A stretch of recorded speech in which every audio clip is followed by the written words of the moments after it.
மாண்புமிகு பேரவைத் தலைவர்களே, மாண்புமிகு சட்டமன்ற உறுப்பினர் கோரிய ரயில்வே மேம்பாலம் கொடுமுடி மற்றும் புகழூர் ரயில்வே நிலையங்களுக்கு இடையே கடவு எண் 32 ஆகும்.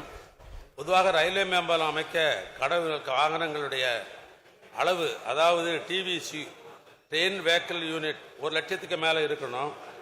அது சம்பந்தப்பட்ட 32 ரயில்வே கேட்டில் தற்போது வாகனத்தினுடைய செறிவு என்பது 1,22,130 உள்ளது. ஆனால் இந்த ஆண்டு 2023-24 சேர்க்கப்பட்டிருக்கிறது. மேலும் இதற்காக 55 லட்சம் ரூபாய் மதிப்பீட்டில் விரிவான திட்ட அறிக்கை தயாரிப்பதற்காக நிர்வாக அனுமதி பரிசீலனை உள்ளது. பொதுவாக இது போன்ற ரயில்வே பாலம் கட்டுகிற பொழுது 50% ஒன்றிய அரசாங்கத்தினோட நிதியில் இருந்தும் 50% மாநில நிதியிலிருந்து கட்டப்படுகிறது. எனவே அந்த அடிப்படையில் இந்த ஆண்டு இந்த திட்ட அறிக்கை வந்தவுடனே அதற்கு வேண்டிய முயற்சிகள் எடுக்கப்படும். மாண்புமிகு உறுப்பினர் இளங்கோ. மாண்புமிகு பேரவைத் தலைவர் அவர்களே, அரவக்குறிச்சி தொகுதிக்குட்பட்ட நொயிலிருந்து வேலாயுதம்பாளையம் செல்லுகின்ற சாலை மிகவும் முக்கியமான சாலை. இந்த சாலையில் 5 மீட்டர் சாலையாக இருந்தது. இதை நம்முடைய திராவிட மாடல் அரசு 10 மீட்டர் சாலையாக தரம் உயர்த்தி தந்ததற்கு மாண்புமிகு தமிழக முதலமைச்சர் அவர்களுக்கும் துணை முதலமைச்சர் அவர்களுக்கும் பொதுப்பணித்துறை அமைச்சர் அவர்களுக்கும் இந்த திட்டத்தை பெற்றுத்தந்த மின்துறை அமைச்சர் அவர்களுக்கும் நான் இந்த வேளையிலே நன்றியை கூறிக்கொள்ள கடமைப்பட்டிருக்கிறேன். இந்த சாலையில் ரயில்வே பாதை அமைந்துள்ளது. இந்த ஒரு நாளைக்கு 30க்கு மேற்பட்ட ரயில்கள் இந்த சாலை வழியாக கடந்து செல்கிறது. இதனால் இந்த பகுதியில் உள்ள பள்ளிக்கு செல்கின்ற வாகனங்கள், அதே போல ஆம்புலன்ஸ் வாகனங்கள், அதே போல புகழூர் சர்க்கரை ஆலைக்கு செல்லுகின்ற கரும்பு லாரிகள் நீண்ட வரிசையில் நிற்கின்ற காரணத்தினால் மாண்புமிகு அமைச்சர் அவர்கள் இந்த ஆண்டு இந்த திட்டத்தை கொள்வேன் என்று சொல்லியிருக்கிறார்கள். அதற்கு நான் இந்த வேளையில் நன்றியை கூறிக்கொள்ள கடமைப்பட்டிருக்கிறேன். இந்த சாலையை இந்த ஆண்டு முடித்து தர வேண்டும் என்று மாண்புமிகு பேரவைத் தலைவர் வாயிலாக அமைச்சர் அவர்களை கேட்டுக்கொள்கிறேன். மாண்புமிகு அமைச்சர் அவர்கள்.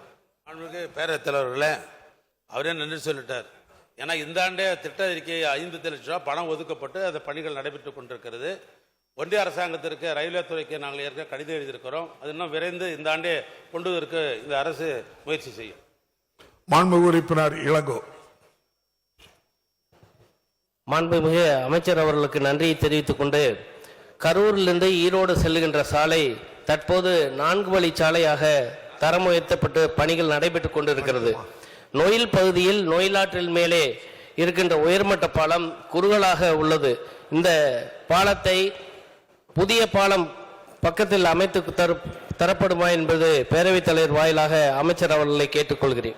மாண்புமிகு அமைச்சர் அவர்கள். மாண்புமிகு பேரவைத் தலைவர்களே, மாண்புமிகு முதலமைச்சர் அவர்கள் திராவிட மாடல் பொறுப்பேற்ற உடனேயே போக்குவரத்து செறிவை பொறுத்தளவுக்கு 4 வழிச்சாலையாக ஆக்க வேண்டும் என்று ஒரு முடிவு செய்தார்கள். அந்த அடிப்படையில் தான் ஈரோடுக்கும் கரூருக்கும் போக்குவரத்து அதிகமாக இருக்கிற காரணத்தினால் 4 வழிச்சாலையாக அமைக்கப்பட்டிருக்கிறது. அவர் சொல்லுகிற இந்த பாலம் 2025-26ஆம் ஆண்டு இந்த ஆண்டிலேயே உயர்மட்ட காலம் கட்டுவதற்கு திட்ட மதிப்பீடுகள் தயார் செய்து கொண்டிருக்கிறோம். மாண்புமிகு உறுப்பினர் செல்வ பெருந்தகை. மாண்புமிகு பேரவைத் தலைவர் அவர்களே, நடுக்கடலில் ஐயன் திருவள்ளுவனையும் விவேகானந்தரையும் 37 கோடி ரூபாய் பொருட்செலவில் இணைத்து உலகமே அறியாத ஒரு தொழில்நுட்பங்களுடன் அந்த பாலத்தை மாண்புமிகு முதலமைச்சரால் திருக்கரங்களால் திறந்து வைத்த பொதுப்பணித்துறை இப்பொழுது படப்பையிலும் திருப்பெரும்புதூரிலும் அந்த பாலங்கள் என்ன நிலையில் இருக்கின்றன, அதை நீங்கள் கூடிய விரைவில் நிறைவேற்றி தருவீர்களா? முதலமைச்சருக்கும் சட்டமன்ற உறுப்பினருக்கும் பாலமாக இருக்கின்ற மாண்புமிகு அமைச்சர் இந்த பாலத்தை வெகு விரைவில் போர்க்கால அடிப்படையில் கட்டித் தருவீர்களா என்று தாங்கள் வாயிலாக கேட்டு அமைகிறேன். மாண்புமிகு அமைச்சர் அவர்கள். மாண்புமிகு பேரவைத் தலைவர்களே, அதில் போக்குவரத்து அதிகமாகத்தான் இருக்கிறது. அந்த பாலம் நானே 2 முறை போய் பார்த்திருக்கிறேன். அந்த ஒப்பந்ததாரை அழைத்து நான் நேரடியாக பேசியிருக்கிறேன். ஆனால் அது விரைந்து இந்த ஆண்டே அதை முடிப்பதற்கு வேண்டிய பணிகள் இந்த துறை எடுத்துக்கொள்ளும். மாண்புமிகு உறுப்பினர் கோ தளபதி.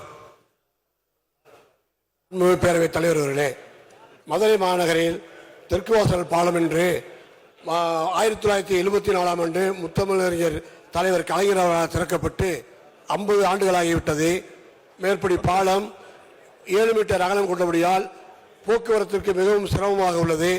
ஆகையால் அதை அகலப்படுத்துவதற்கு மாண்புமிகு அமைச்சர் அவர்கள், மேலும் அது மதுரை விமான நிலையத்திற்கு செல்லக்கூடிய சாலை, ஆகையால் அதை அகலப்படுத்தி தருவதற்கு மாண்புமிகு அமைச்சர் அவர்கள் முன் வருவாரா என்பதை அறிய விரும்புகிறேன். மாண்புமிகு அமைச்சர் அவர்கள்.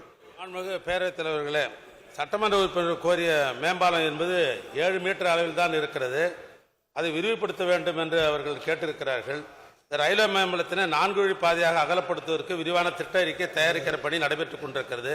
விரிவான திட்ட அறிக்கை பணி முடிவற்றவுடனேயே ரயில்வே மேம்பாலம் அகலப்படுத்துகிற பணி துவக்கப்படும். மாண்புமிகு உறுப்பினர் ஸ்டாலின் குமார்.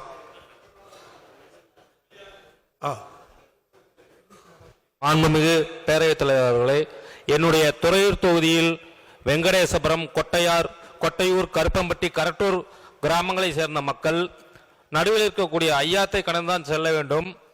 ஏற்கனவே அந்த சாலையானது ஊராட்சி ஒன்றிய சாலையாக இருந்து நபார்டு கிராம சாலையாக மாற்றம் செய்யப்பட்டு அந்த சாலையும் பணியை முடிவுற்றிருக்கின்றது.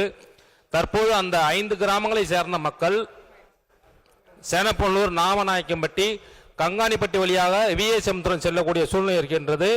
இது துறையூரில் இருந்து நாமக்கல் செல்வதற்கு இந்த சாலை மிகவும் பயனுள்ளதாக இருக்கின்றது. எனவே அந்த கருப்பம்பட்டிக்கும் விஏசமுத்திரத்தை இணைக்கக்கூடிய அந்த ஐயாத்து பாலம் ஏற்கனவே நபார்டு மற்றும் கிராமப்புற சாலையும் நெடுஞ்சாலை திட்டத்தின் மூலமாக எஸ்டிமேட் அனுப்பப்பட்டு இருக்கின்றது. மாண்புமிகு முதலமைச்சர் அவர்களின் உங்கள் தொகுதி முதலமைச்சர் திட்டத்திலும் நான் எங்களுடைய தொகுதி மக்களின் சார்பாக திட்டத்தை வழங்கியுள்ளேன். மாண்புமிகு பொதுப்பணித்துறை அமைச்சர்கள் இந்த பாலத்தை கட்டித்தர முன்வருவார் என்று தங்கள் வாயிலாக கேட்டு அமர்கின்றனர். மாண்புமிகு அமைச்சர் அவர்கள். மாண்புமிகு பேரவைத் தலைவர்களே, நம்முடைய ஸ்டாலின் குமார் அவர்கள் குறிப்பிட்டிருக்கிற இந்த பாலம் என்பது பொதுவாக கிராம சாலையிலே பல்வேறு பாலங்கள் தொடர்ந்து இந்த 3.5 ஆண்டு காலத்திலே கட்டி கொண்டிருக்கிறோம். அதுவும் குறிப்பாக 1000க்கும் மேற்பட்டிருக்கிற பாலங்கள் கட்டப்பட்டிருக்கிறது. எஞ்சிருக்கிற இந்த பாலம் ஏறத்தாழ இன்னும் 67 பாலங்கள் தமிழ்நாட்டிலே கட்டப்பட வேண்டிய நிலையில் இருக்கிறது. அந்த பாலத்தில் தான் இது உண்டு. எனவே இந்த 67 பாலத்துக்குரிய தொகையை கேட்டு நாங்கள் ஏற்கனவே நிதித்துறைக்கு அனுப்பியிருக்கிறோம். அது இசைவு பெற்ற உடனேயே அந்த இவர் கேட்ட கேள்வியை முன்னிலையாக எடுத்துக்கொண்டு அந்த பாலத்திற்கு முன்னுரிமை அளிக்கப்படும். மாண்புமிகு உறுப்பினர் ஜெயராம். அவை முன்னவருடைய வேண்டுகோள் அது. மாண்புமிகு பேரவைத் தலைவர் அவர்களே, முதல் அவை முன்னவருக்கு நன்றி தெரிவித்துக் கொள்கிறேன். கோவை மாவட்டம் செஞ்சலூர் தொகுதியிலே திருச்சி சாலையிலே 2.4 கிலோமீட்டருக்கு உயர்மட்ட பாலம் அமைக்க 2022ஆம் ஆண்டு ஒப்பந்த புள்ளி கோரப்பட்டது. மெட்ரோ ரயில் திட்டப்பணிகள் வருவதால் காலதாமதமானது. தற்பொழுது மெட்ரோ திட்டப்பணிகளும் நிறைவு செய்யப்பட்டு ஆய்வு செய்யப்பட்டு நெடுஞ்சாலைத்துறையும் ஒப்புதல் அளிக்கப்பட்டுள்ளது. 5 முறை ஒப்பந்த புள்ளி கோரப்பட்டு இதுவரை ஒப்பந்த புள்ளி யாரும் எடுக்கவில்லை என்பதை தெரிய வருகிறது. ஆகவே மாண்புமிகு பேரவைத் தலைவர் அவர்களே, மாண்புமிகு அமைச்சர் அவர்கள் விரைவில் ஒப்பந்த புள்ளி கோரப்பட்டு இந்த பணிகள் எப்பொழுது துவக்கப்படும் என்பதை பேரவைத் தலைவராக அறிய வேண்டுகிறேன். மாண்புமிகு அமைச்சர் அவர்கள். மாண்புமிகு பேரவைத் தலைவர்களே, அவர் கேள்வியிலே அவர் பதில் சொல்லிட்டு நாங்கள் தொடர்ந்து இது வரைக்கும் நாங்கள் ஒப்பந்தம் கேட்டுக்கொண்டிருக்கிறோம். யாரும் உரிய ஒப்பந்தம் வரவில்லை. காரணம் அது ரேட்டு கட்டுப்படி ஆகலை என்ற அந்த நிலையில் இருக்கிறது. எனவே அது மீண்டும் நிதித்துறைக்கு அனுப்பி மீண்டும் ரீஎஸ்டிமேட் பண்ணிட்டு அதுக்கு பின்னால் அந்த ஒப்பந்தம் கோரப்படும். மாண்புமிகு உறுப்பினர் ராஜேந்திரன்.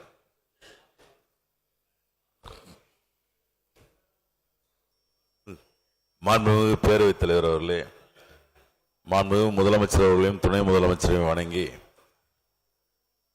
அவைத்தலைவர் உள்ளிட்ட அனைத்து அமைச்சர் பெருமக்களுக்கும் உறுப்பினர்களுக்கும் எங்களுடைய புத்தாண்டு பொங்கல் வாழ்த்துக்களை சொல்லி, பேரம்பாக்கத்தில் ஒரு தரைத்தட்டு பாலம் இருக்கு. அதில் தான் எல்லாரும் புழங்கிட்டு இருந்தாங்க. அது கூவம் ஆற்று குறுக்கே இருந்தது. கடந்த வருதா புயல்ல அந்த ஆறு அந்த இன்னொருக்கா சொல்லுங்க. பேரம்பாக்கத்தில் கூவம் ஆற்று குறுக்கே ஒரு தரைப்பாலம் முன்னாடி இருந்தது. அது வரதா புயல் அப்போ அது அடிச்சுட்டு போயிடுச்சு. அதுக்கப்புறம் நீங்கள் ஒரு மேல்தட்டு பாலம் முன்னாடி போட்டிருந்தாங்க. அந்த மேல்தட்டு பாலம் எப்படின்னா கிட்டத்தட்ட அண்ணாம்பேமாலம் இருக்கக்கூடிய அளவுக்கு உயரத்தில் இருக்கு. அதில் பள்ளி மாணவர்கள், வயதானவர்கள் ஏறி அந்த பக்கம் செல்ல முடியாத ஒரு சூழ்நிலை. அதற்காக கடந்த 4 ஆண்டுகளுக்கு முன்னாடி நானே அந்த பாலத்தை நாங்கள் சொந்த ஏற்பாட்டில் அதை சரி செய்து கொடுத்தோம். மறுபடியும் அந்த மழையில் திருப்பியும் போயிடுச்சு. அந்த தரைப்பாலத்தை ஒரு மேல்தட்டு பாலம் ஒன்று கொடுத்தீங்கன்னா, ஏன்னா ஒரு பாலம் இருக்கும்போது இன்னொரு பாலம் கட்டக்கூடாதுன்னு ஹைவேஸில் பாலிசின்னு சொல்லுவீங்க. இருந்தாலும் அதை கனிவோன்னு கருதி, ஏன்னா வியாபார பெருமக்கள் பேரம்பாக்கம் டவுன் உங்களுக்கு நன்றாக தெரியும். ஆனால் மாண்புமிகு முதலமைச்சர்கிட்ட அதை நீங்கள் சொல்லி நிச்சயமாக அதை அனுமதி கொடுப்பீர்கள் என்ற நம்பிக்கையோடு பேரவைத் தலைவராக இந்த பதிலை எதிர்பார்த்து அமைகிறேன். மாண்புமிகு அமைச்சர். மாண்புமிகு பேரவைத் தலைவர்களே, தினமும் சந்திக்கிற சட்டமன்ற உறுப்பினர் அவர் ஒரு சட்டமன்ற உறுப்பினர். அவர் இது ஏற்கனவே எனக்கு கடிதமாக கொடுத்துருந்தா துறைக்கு அனுப்பி அதற்கு வேண்டிய முன்முயற்சி நான் எடுத்திருப்பேன். இருந்தாலும் அவர் கேட்ட கேள்வியே அது கருத்தாக எடுத்துக்கொண்டு நாளைய தினமே எங்களுடைய அதிகாரி அனுப்பி இந்த ஆண்டே முதலமைச்சரோட அனுமதியோடு எடுத்துக்கொள்ள முடியுமா நிதிநிலைக்கு ஏற்ப என்ற நிலையை அறிந்து அதற்கு எடுத்துக்கொள்வோம். மாண்புமிகு உறுப்பினர் அருண்குமார். மாண்பு பேரவைத் தலைவர் அவர்களே, கோவை கவுண்டம்பாளையம் தொகுதிக்கு உட்பட்ட கோவை சக்தி சாலையில் துடியலூர் பிரிவில் சரவணப்பட்டி பகுதியில் ஒரு உயர்மட்ட பாலம் அமைப்பதற்கு ஏற்பாடுகள் செய்யப்பட்டு டெண்டரெல்லாம் கோரப்பட்டது. அது ஏனோ காரணம் நிறுத்தி வைக்கப்பட்டது. ஐடி கம்பெனிகள்லாம் இருக்கிறதுனால ஒரு டிராஃபிக்கு ரொம்ப சிரமப்படுகிறார்கள் பொதுமக்கள். அந்த ஐடி கம்பெனிக்கு வேலை செய்கிறவங்கெல்லாம் இதை உடனே இந்த பாலம் கட்டுவதற்கு ஏற்பாடு செய்தால் இருக்கும். அதனுடைய நிலை என்ன என்பதை தங்கள் வாயிலாக அறிய விரும்புகிறேன். மாண்புமிகு அமைச்சர் அவர்கள். மாண்புமிகு பேரவைத் தலைவர்களே, அவருக்கே தெரியும் சரவணப்பட்டி பாலத்துக்கு ஏற்கனவே டெண்டர்லாம் கோரப்பட்டு இடையில நிறுத்தப்பட்டது. அது காரணம் என்னன்னாக்கா மெட்ரோ ட்ரெயின் அங்கே வரப்போகுதுன்ற அந்த அடிப்படையில் அது ஏற்கனவே நிறுத்தப்பட்டது. அதற்கு பின்னால் ஒரு சாரார் இல்லை மெட்ரோ ட்ரெயின் வரும்போது இருக்கட்டும், இப்போ பாலத்தை கட்டுங்க அப்படின்ற இது மாதிரி 2 வகையான கருத்து இருந்தது. கோயம்புத்தூர் மாவட்ட ஆட்சித்தலைவர் இடத்துல அங்கே இருக்கிற இண்டஸ்ட்ரியை சேர்ந்தவங்க, அங்கே இருக்கிற வியாபாரிகள், அங்கே இருக்கிற பொதுமக்கள்லாம் நேரடியாக ஒரு என்கொயரி போட்டார். அதில் மாவட்ட ஆட்சித்தலைவர் மறுபடியும் சிபாரிசு செய்து இல்லை பாலத்தை கட்டுங்கன்னு சொன்னார். அதுக்கு பின்னால் தான் பாலம் கட்டுகின்ற பணியிலே நெடுஞ்சாலைத்துறை ஈடுபட்டு டெண்டர்லாம் விடப்பட்டது. டெண்டர் எடுத்திருக்கிறாங்க. அதற்கு வேண்டிய ஒப்பந்தங்கள் பணிகள்லாம் நடைபெற்று கொண்டிருக்கிறது. விரைவிலேயே இந்த சரவணப்பட்டி பாலம் கட்டி முடிக்கப்படும்.